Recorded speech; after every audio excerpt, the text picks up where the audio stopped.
What's up, y'all? Welcome to another episode of Still We Persist. Glad to bring you the first episode of winter term. My name's Mia.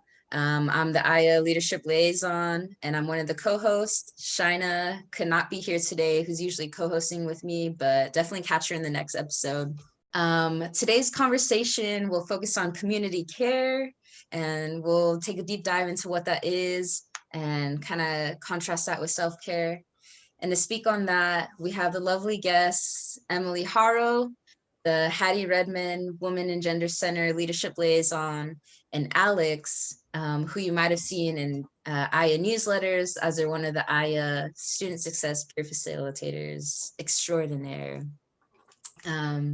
Before we jump into the conversation, I'd like to give an acknowledgement for the Corvallis area, as that's where Alex, Emily, and I are based from. Okay. So the Oregon State University in Corvallis, Oregon is located within the traditional homelands of Mary's River or Ampunafu Band of Kalapuya. Following the Willamette Treaty of 1855, Kalapuya people were forcibly removed to reservations in Western Oregon. Today, living descendants of these people are a part of the Confederated Tribes of the Grand Ronde Community of Oregon and the Confederate Tribes of Siletz Indians. It's really important that we have these land acknowledgements every time. Would encourage y'all to do that for your own events as well. And just want to thank you for holding space with us as we do that. And without further ado, I'd like to invite Alex and Emily to tell AYA and the greater community a bit about yourselves before we jump into the larger conversation. So Emily, do you want to start us off? Sure. So like Mia said, I'm Emily, and I work at the HRWGC alongside Mia and Alex. And yeah, I'm a senior. I am majoring in psychology and minoring in English. I'm originally from Grants Pass, Oregon, which is Southern Oregon. And right now I'm in Corvallis with Mia and Alex. So that's really fun. And yeah, I'm just really excited to be here and have a really fulfilling conversation with y'all. Thanks, Emily. Alex, would you like to introduce yourself? Yes. So, hi, everyone. If you don't know me, my name is Alex Grenera. I'm originally from Independence, Oregon, which is about 30 or 40 minutes, depending on how fast you're driving from Corvallis. This is my second year with the AYA team, so you might have seen me in episodes of So We Persist before. I'm so excited to be here. Yeah, I'm excited about this conversation, you guys. It's like interesting to do this on Zoom again. Like, I feel like I'm still not used to like the Zoom format, even though it's been a minute. Totally okay. You're killing the game with the Zoom format so far. Thanks for introducing yourselves and your roles that you play at the Hattie Redmond Women Gender Center as community connectors. With a lot of times we focus on community care. Is really why I wanted to invite you guys into this conversation. And just as a starting point for all of us, how would you define community care? And just for the broader audience, community care is like this concept that was reintroduced and made more accessible by Nikita Valiero, who is a community organizer and scholar based out of Canada. So definitely check out their work on defining community care. But for our community, how would you define community care, because it looks different for each individual? And we can start with Emily or Alex as ideas pop up. I can go ahead and start if that's okay, Emily.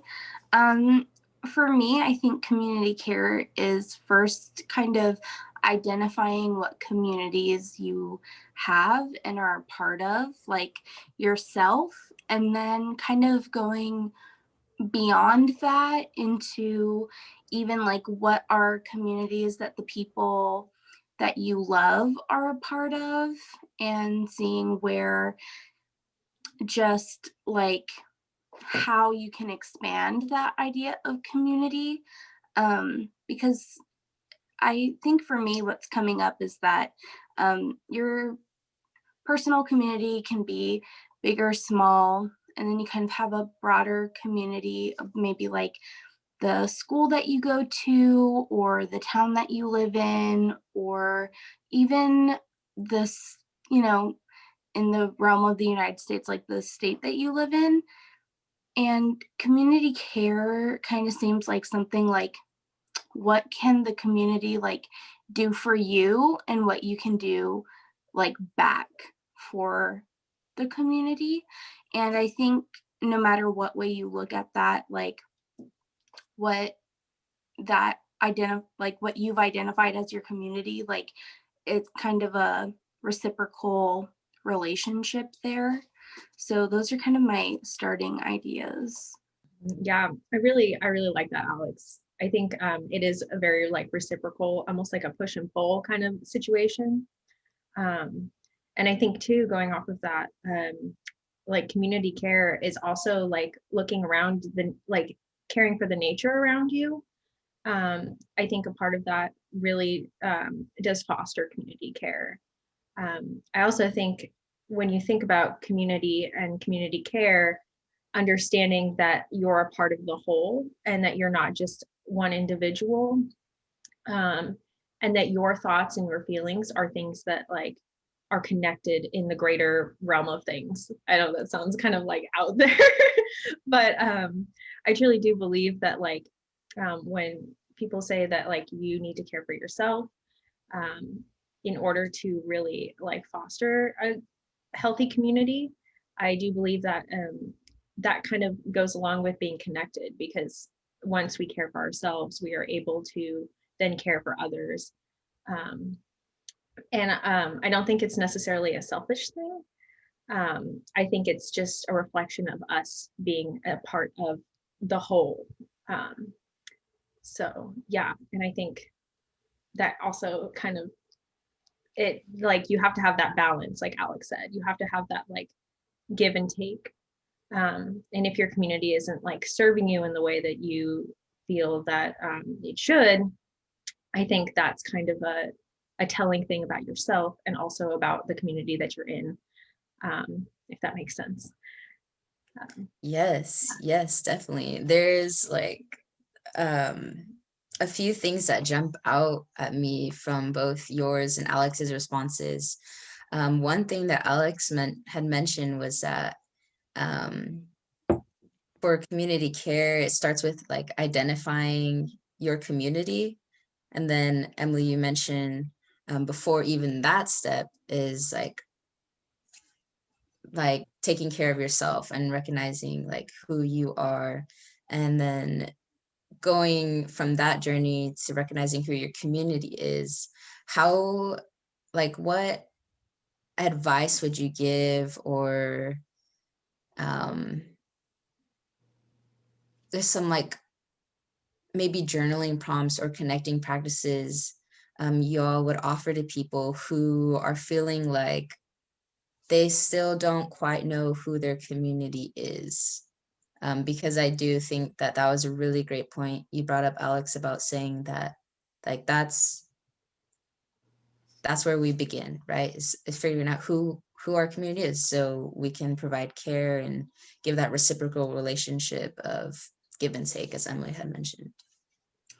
Yeah, no, that's like the big question. It's like, how are we finding our communities? How are we doing that? Like, what if you are, I guess, in terms of like OSU, like what if you're a freshman and you're having a hard time because we're all on Zoom right now, and maybe you're not able to be in the dorms, or maybe you just move somewhere new, or you're just not sure how, like who and how to find your community. And something that Emily brought up about kind of taking care of like yourself first before thinking of community is like, if you're in one of those situations, like what is your capacity of care at? Like, are you in the place where you feel like you have that capacity to like want or need to search for this solid identifying community? Or is this something like you were talking about, Mia, that like how can, oh my goodness, like how can we identify that kind of capacity that we have? And for me, a big thing that comes up is like, it's kind of cheesy, but I love, love, love like meditation, like to just ground yourself first. And honestly, whether you journal, I personally don't like journaling. If you know me, you know that journaling is not for me, but whatever way grounds you, like to identify like yourself first, and like you have to be able to like, I don't know, recognize like where it is that you want to be and who you're already with is a big step. So I would recommend self first, maybe meditating, whatever way grounds you, whether that's reading, journaling, maybe you spend time with yourself while you're baking, maybe you like to draw yourself a nice bath, you know, make yourself some iced coffee, like whatever way that works for you. I think you just have to identify that first. Yeah, I really like that, Alex. And I know like we, like Alex and Mia, we've all had this conversation about like our identities, and like where we identify in our community, and which communities we belong to. I know that's been like a big struggle for myself. So I really don't have great advice, but I do know, like, I think for folks like, I mean, I'm biracial, like that's a very difficult position for me to be in because I don't know which community I belong to. Do I belong to like my Mexican heritage community, or do I belong to like the white community? Like, which one is the one that I want to be a part of? And can I be a part of both? I think that's another big question. And yeah, I don't know. I mean, I really agree with Alex. I think you just have to kind of start with yourself. And I know one thing that really grounds me is just finding moments of stillness in everyday life. Whether that be you're sitting in front of your computer and you just shut it for a minute and just chill and just like be in the moment, you know? And I think that's something that is always like, once you find that moment of stillness, it's always there, no matter where you are, no matter what community you're a part of. And I think once you like find that moment of stillness, which I was still working on, I don't, I'm like, but I do know that folks that I've talked to who have been able to find that moment of stillness are at peace no matter where they are, and are able to give more to their community regardless of what they have, and are able to be a part of that and care for their community.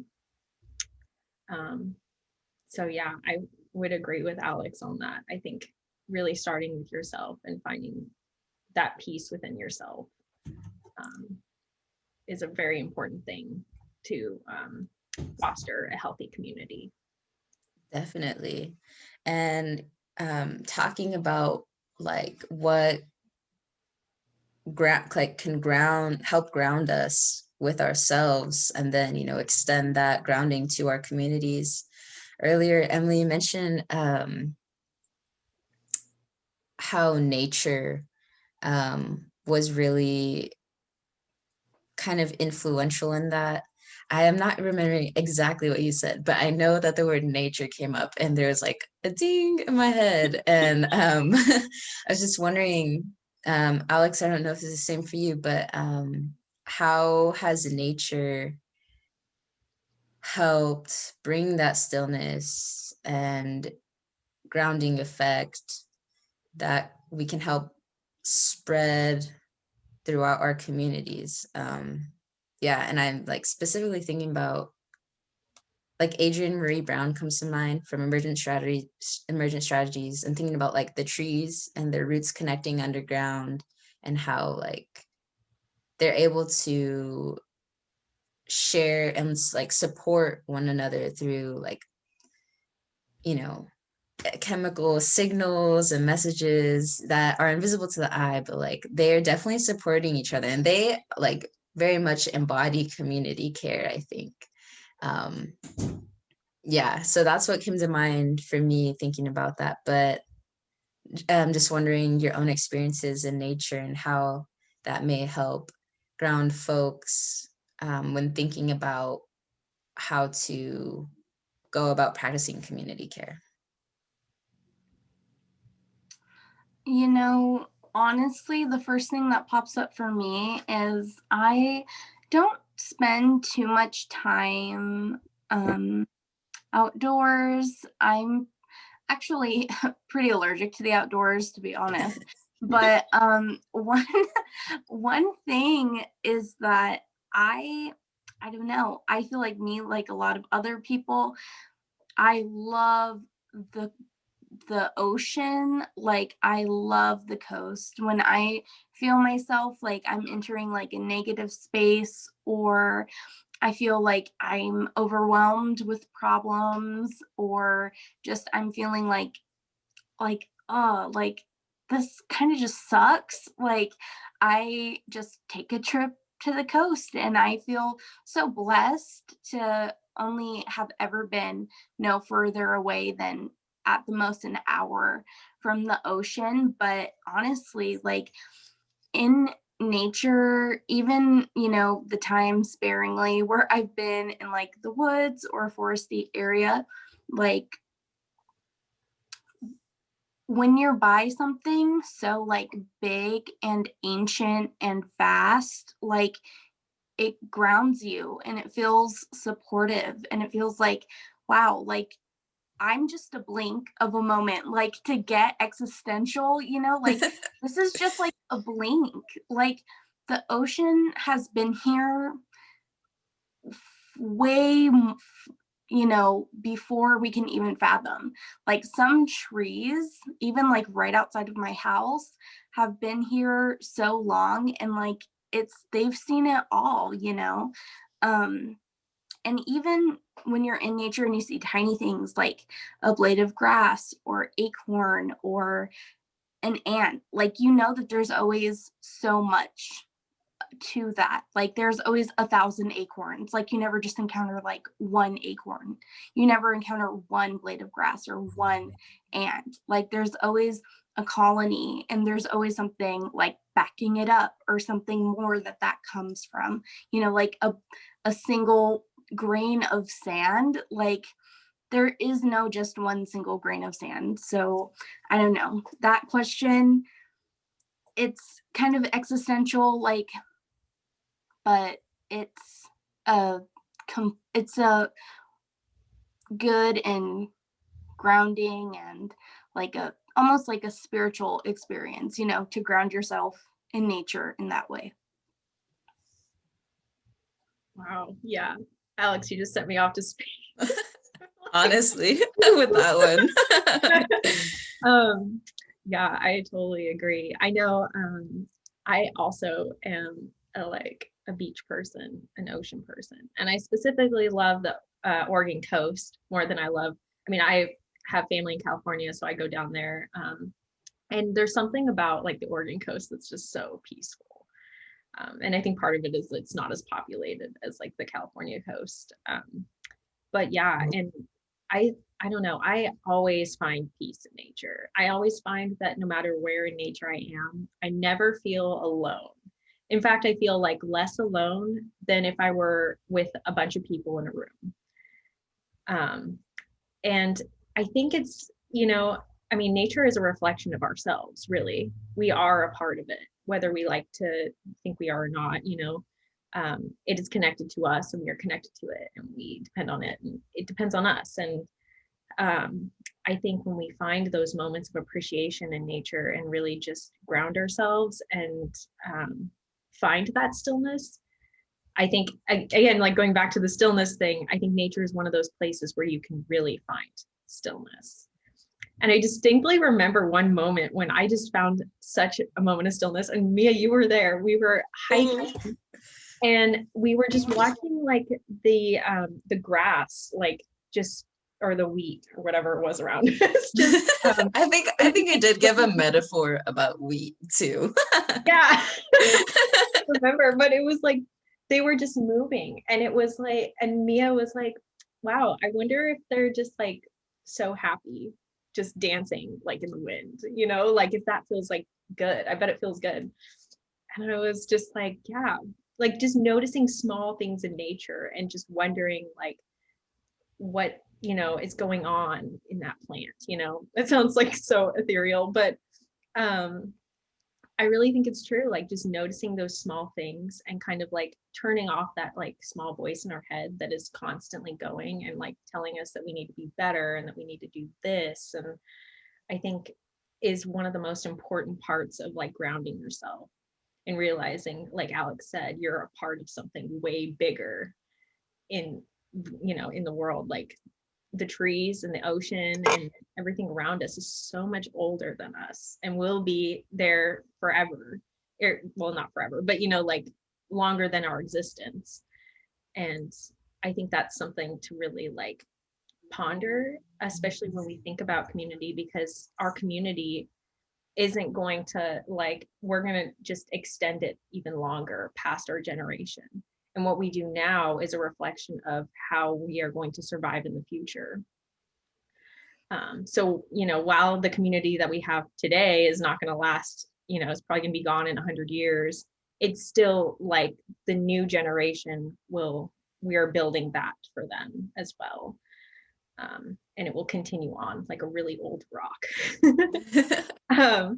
So, you know, like things in the ocean, it doesn't like last forever, but it's still there. Like it's still being renewed and rejuvenated, and things that are happening in there are just building on for the future. If that makes sense. Yeah, Yeah. definitely. And I think both you and Alex bring up great points of like, you know, being, you know, one grain of sand is not ever, it's not like an individual grain of sand, like it's part of this greater whole, like that's what creates the beach. And Emily, you bring up like being one, recognizing like you're one in this like whole, and like you're one kind of with the earth, like there's this wholeness. And I think with like recognizing like your, like the greater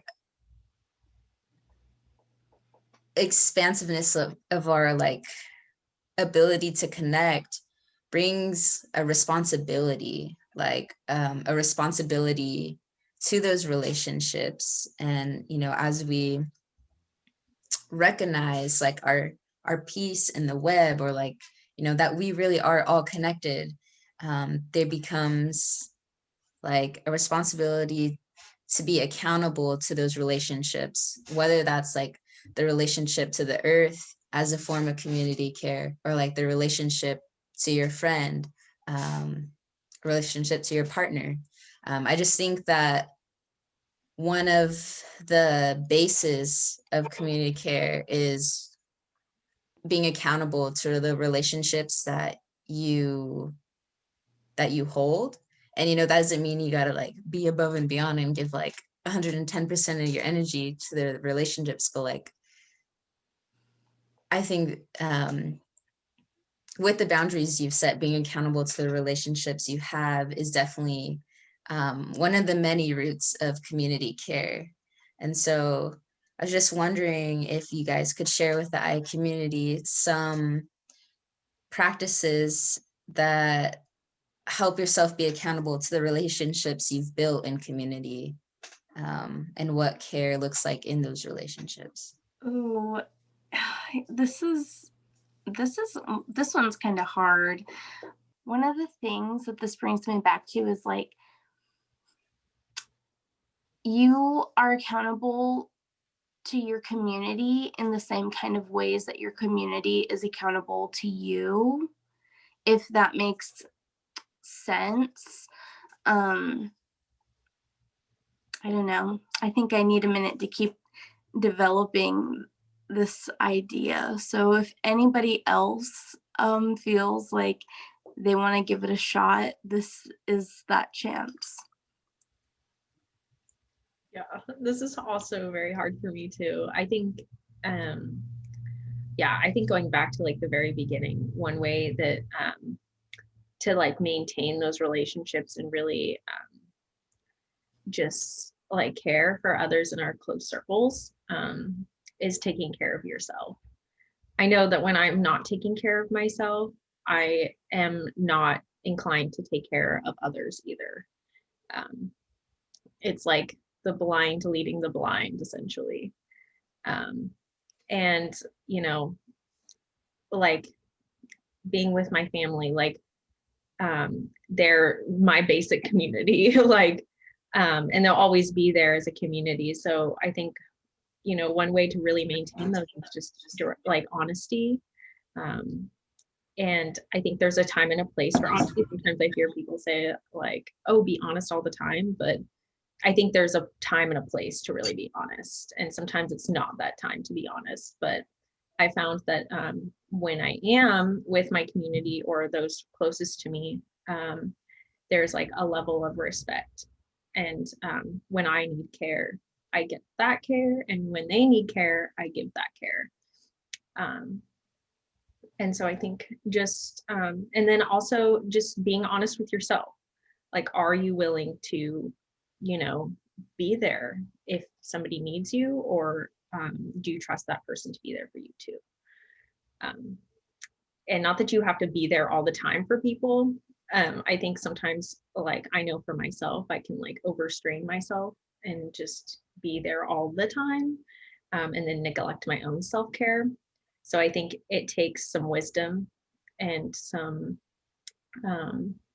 knowledge of yourself in order to really gauge what that means, and what that give and take really means for you. So yeah, this one's a hard, I don't know if that totally answers your question.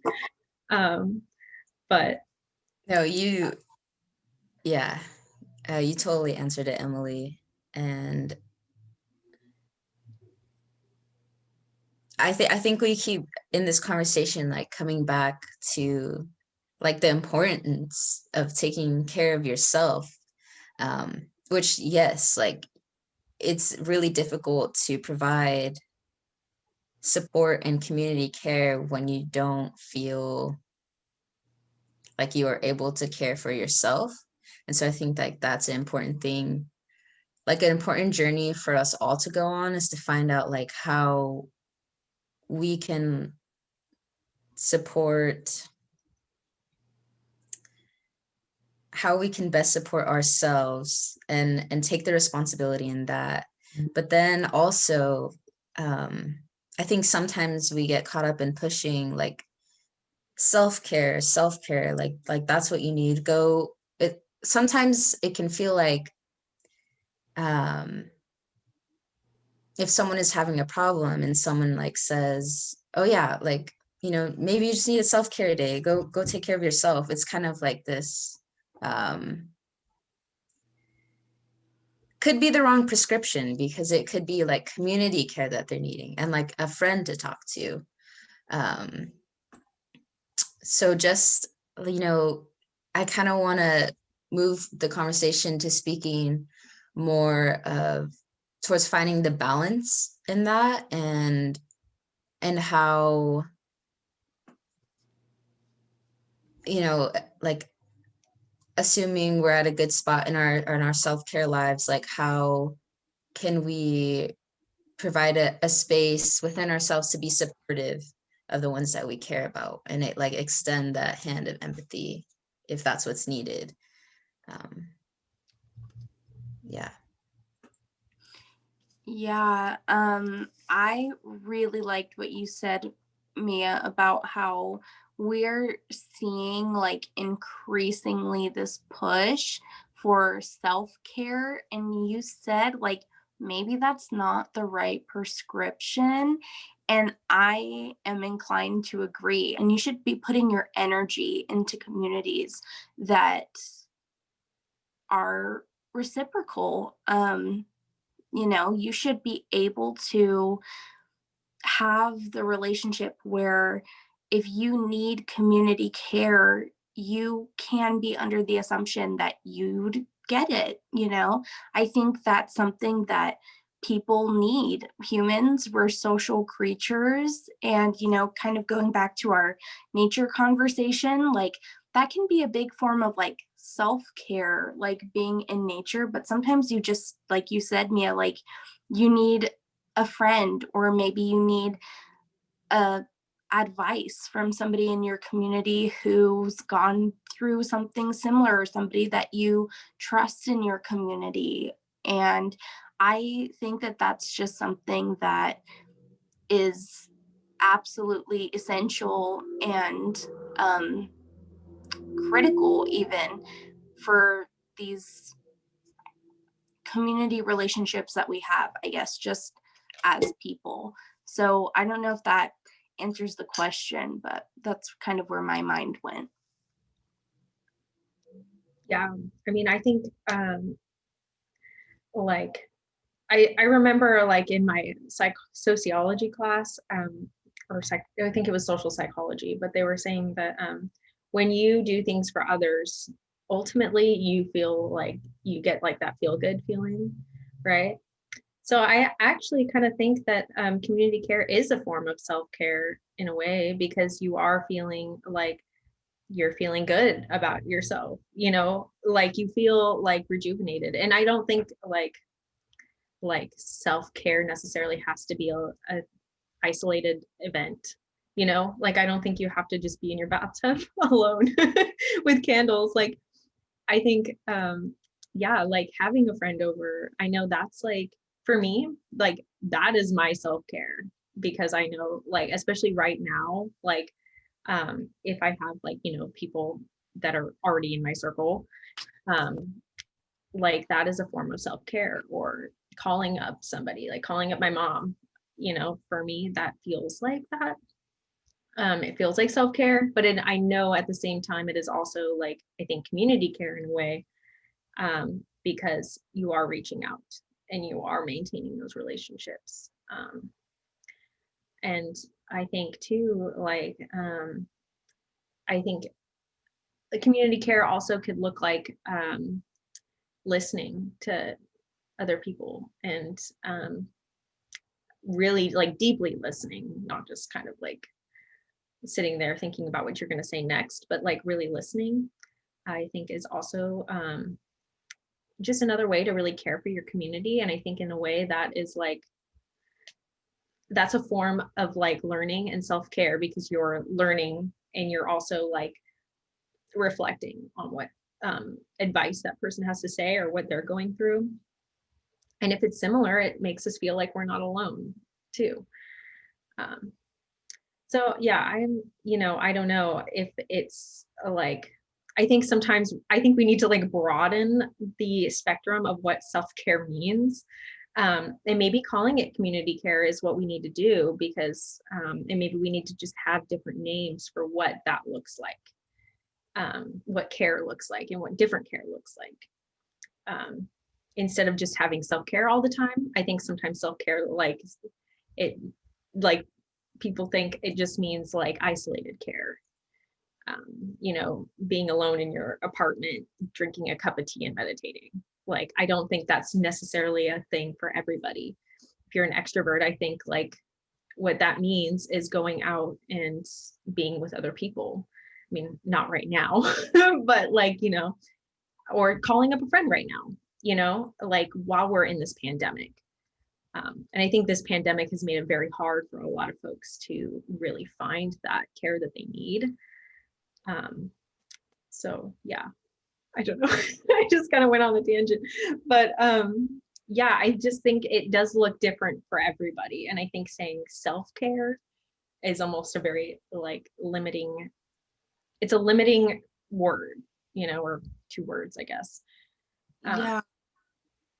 I mean, our diction is so important, right? And really everything that we do comes back to our own self-care, like you were talking about, Emily. And like, I don't know, I guess you're right. Like when you were talking, I was like, wow, really everything that you do is self-care. So when you are engaging in any form of community care, you're really also doing self-care. And I hadn't thought about it like that. I just think that right now, like self-care is something that we typically say when we're talking about isolated care. And like maybe it's addiction change, maybe it's just something that we need to change the wording of. Yeah.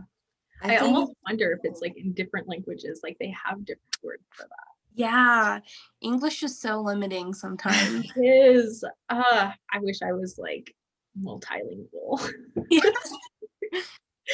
that's an interesting thing you both bring up. I think Alex, you're echoing Emily and saying that like community care or like self-care really wait, what, I think I'm getting mixed up. Was it like, oh yeah, community care is an act of care, and like I agree. I agree 100%. But then it's interesting because the way I usually think about it is like community care is also an act of self-care. So it really like could go either way. I don't know if I just repeated myself. I'm getting confused. But I think the point I'm trying to make is that I think self-care is an act of community care, because when you take care of yourself, you're able to extend that support to your community and like show through healthy practices, like be an example of healthy practices for your community. And then I think community care is also self-care, because taking care of your community and feel supported by your community, like that also in a like healthy reciprocal relationships supports yourself as well. So yeah, I think it's like a framework of how we want to push this message. And I really like how both of you bring up like a main difference seems to be like, is the message isolated care, or are we like reaching something broader? Yeah, so I think that was a really good point, that we kind of singled out. As a closing and as like a wrapping up, I would just invite you all to reflect on the power of being in community. Yeah, I think that'll be a good closing for today's episode. And yeah, so I just want to open up to those last words if you all have any to share.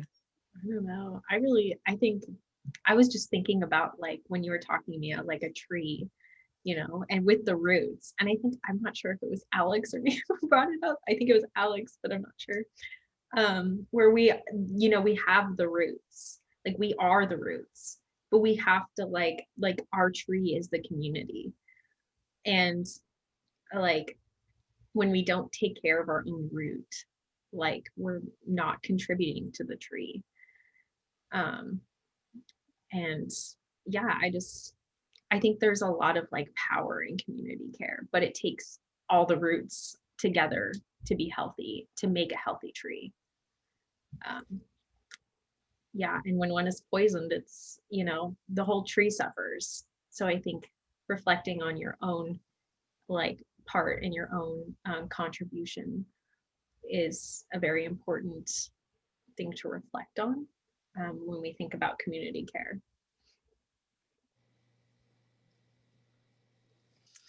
Yeah, you know what? That's so true. That the whole tree will suffer if the roots are not taken care of. That's completely true. And I think that the power in community care is that it's supposed to be reciprocal. It is something that you put joy into and you should get joy back out of. And you should know that if you're in healthy communities and you're actively in communities engaging with them like it is supposed to be reciprocal, you should feel comfortable asking for community care, and the community should be comfortable giving you that care. And I think that has a lot of power. Definitely. I'd really just like to thank you both for sharing, I feel like wisdoms, it's at that level. And thank you for sharing your wisdoms with the Aya community. We really appreciate it. And I just feel very grateful for this conversation. I feel like I learned a lot from both of you just now. And it's like always good to engage with both of you. With that being said, I'd like to give some final thank yous. Thank you to Alex and Emily, of course. And then thank you to the Hattie Redmond Women and Gender Center for supporting Aya. Thank you to the Aya community for tuning in, making these conversations possible, and also to KBVR, who helps us get these videos out onto YouTube to y'all. So thank you very much, and hope you all enjoyed this conversation on community care. Thanks. Thank you, Mia.